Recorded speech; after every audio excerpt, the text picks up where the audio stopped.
la grève sauvage, noire et sans service minimum dans le secteur de la santé. Tout le monde s'en désole, mais ça continue. La Cotonou s'en mêle. Il Ouais, demande à ce qu'on brise cette grève-là. C'est justement ça. Les grèves qui ont commencé dans le secteur de la santé depuis des semaines ne semblent pas prêtes à trouver une issue et cela inquiète tout le monde. On le sent à travers les journaux de ce matin. Plus étonnant encore, le mutisme des autorités qui ont du mal à démêler la crise. Le confrère de la matinée s'en prend directement au chef de l'État qui, selon le constat du journal, observe un silence inquiétant sur cette tension dans le sensible domaine de la santé. Pire qu'un silence, Yahi engage plutôt un bras de fer avec les agents de la santé, certainement aux grandes dames des patients. L'informateur qui nous apprend la nouvelle ajoute que les grévistes vont aussi durcir le ton. Ils ont déjà programmé un grand sitting pour aujourd'hui.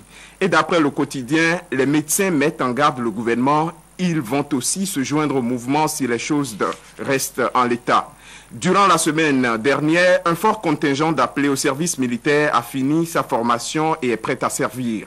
Le journal L'Actualité nous dit que Boni Yahi veut déployer ses jeunes recrues sur le terrain pour remplacer les paramédicaux en mouvement. Ils sont au nombre de 3000 alors que les professionnels en grève font plus de 12 000. Toute chose qui amplifie la colère des grévistes qui promettent déjà une riposte à la hauteur de cet affront éventuel. C'est Diapata qui s'en prend aujourd'hui au ministre de la Santé, qui, selon mon confrère, gère mal cette affaire.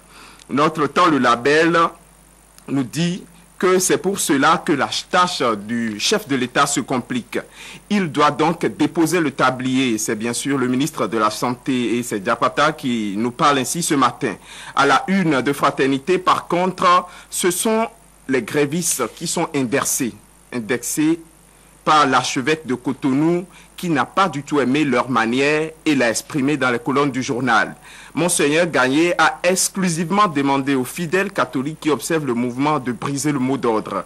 À tous les médecins chrétiens catholiques, je pourrais leur demander d'aller voir ce qui se passe dans nos hôpitaux et ayant vu cette misère humaine de se mettre immédiatement au travail. Ce sont là des propos du prélat repris par Fraternité. Quittons cette triste réalité pour nous rendre dans le nord à Djougou. Pendant le week-end, il y a eu une gigantesque manifestation de joie cette fois-ci. Abdoulaye Biotchane célébrait le 30e anniversaire du décès de son père. Le président de la BOAD a rassemblé presque toute la population de Djougou autour de lui. Et parmi les leaders qui ont réussi à mobiliser cette foule, on peut compter le directeur général de l'ASSO BEMAP et Soumano Toleba, conseiller technique du chef de l'État. Ces FCBE militent-ils désormais aux côtés de ABT ou quoi?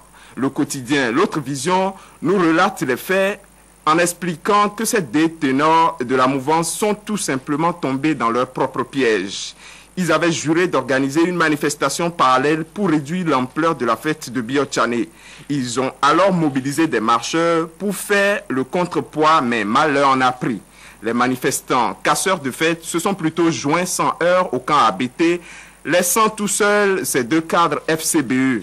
L'Autre Vision ironise alors en affichant à sa une que Alassane Djemba et Soumano Toleba mobilisent les foules autour de ABT. Aujourd'hui au Bénin, l'appui en affirmant que ces FCBE ont été réduits en poussière par les tchanéistes.